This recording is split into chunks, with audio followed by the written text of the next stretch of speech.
Hi guys, it's Meg here from Meg and Nielsen Patterns. Today I'm going to show you how to make a simple flower crown for a child like the one you saw in our recent children's lookbook. Here I've got a few of the supplies I'll be using. I've got florist's wire, florist's tape, flowers, scissors, and a measuring tape.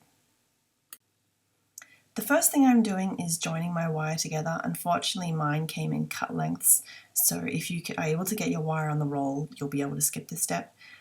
All you do to join the wire is to twist the two pieces around each other. Don't worry about any bits poking out or anything like that. We're going to be wrapping it in tape later, so it won't hurt your child. As you can see, I measured the size of my child's head. This was 55 centimeters or 21.5 inches. Then I used my curved ruler to make a circle. You really don't need to be this complicated. You could just draw a circle, you could measure it as you go. It's really not a big deal. When you figure out the size you want, just join the wire once again by wrapping the pieces together, and don't worry about those pointy ends. As you can see, I've taken my flowers and I've broken them up into smaller pieces so they're easy to work with. I like to start by pointing all the flowers in one direction on the outside of the wire so that the prettiest part is showing. This florist tape is really cool. It works by sticking to itself as you stretch it. So what you want to do is place your flower where you want it with the stem pointing in one direction, place the tape over the top and stretch it ever so slightly as you wrap around the stem. Just keep going, and I promise after a few twists you'll completely have the hang of it.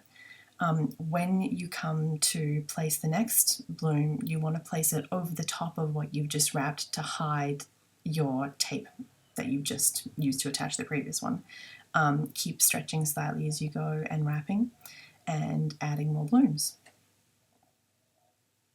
I like to kind of mix in different ones because I'm going for quite a casual crown that's not too perfect. I want it to have a really rustic look to it.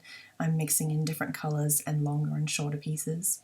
As you can see, I'm starting to get some longer bits that are doubling up and sticking out. I like to break these off because I feel like the crown gets a little bit too bulky once all those stems build up.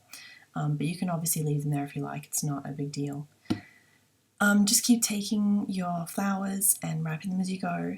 I think if I was using larger flowers or mixing different kinds of flowers together instead of just using the one kind, I'd probably want to plan out the design first, but since this is a really free-form kind of crown, I'm pretty happy just going randomly as I go. Okay. Thanks to the magic of the internet, I've skipped ahead to the point where I've got a couple of inches left of my crown to finish.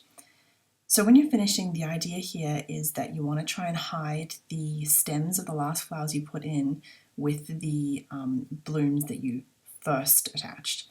What I like to do is try and keep the last flowers that I add a bit shorter in the stem so I can tuck them underneath the longer pieces that I first attached. I kind of like to make the first flowers that I put on the crown a little bit longer so that I can hide these last ones stems really easily. So basically I'm just continuing to put short stemmed flowers and wrap the tape as I go, just kind of being careful and trying to hide all of those stems underneath that overlapping first part. When I made this for our kids' lookbook, I actually made it the day before and stored it in the fridge overnight. So if you want to make this for an event or something like that, you can make it ahead of time and store it in the fridge. Just remember to spritz it with a little bit of water and try and make sure that it doesn't get crushed. So you might want to prop it up with something, but I found that it actually lasted really well, which is pretty cool. Okay, here I am wrapping up the very last bit. There you have it, my finished flower crown. I really hope you enjoyed this tutorial. If you'd like to get a special discount of my kids' patterns, just click on the link in this video and enter the code FLOWERCROWN to get 20% off. Catch you later!